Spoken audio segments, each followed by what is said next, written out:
আমরা দেখেছি ক্ষমতাসীন যারা রয়েছে তারা তাদের সন্তানদেরকে বিদেশে রেখে নিরাপদ ভবিষ্যৎ নিশ্চিত করে, আর মধ্যবিত্ত সন্তানরা যাদের বাবা মায়েরা কলকারখানায় কাজ করে, যাদের বাবারা রেমিটেন্স যোদ্ধা, যাদের বাবারা কষ্ট করে তাদের সন্তানদেরকে বিশ্ববিদ্যালয়ে পাঠায়, তাদের সন্তানদেরকে ক্ষমতালোভী রাজনীতিবিদরা তাদের সন্তানদেরকে ব্যবহার করে তাদের ক্যারিয়ারে ঝুঁকিতে ফেলে তাদের গদি বা পাটাতন শক্ত করার জন্য নিজের সন্তানের ভবিষ্যৎকে বিদেশে রেখে নিরাপদে রাখে, আর পরের সন্তানের ভবিষ্যৎকে নিয়ে ছিনিমিনি খেলে। মাননীয় স্পিকার, আমরা এই সংস্কৃতির পরিবর্তন চাই। আমরা চাই বিশ্ববিদ্যালয়গুলো শুধুমাত্র নেতা তৈরির হাতিয়ার হবে না।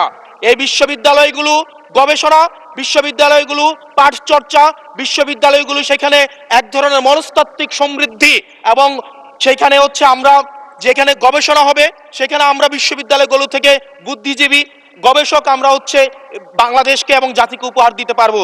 কিন্তু অত্যন্ত দুঃখজনক বিষয়, আজকে বিশ্ববিদ্যালয়গুলো শুধুমাত্র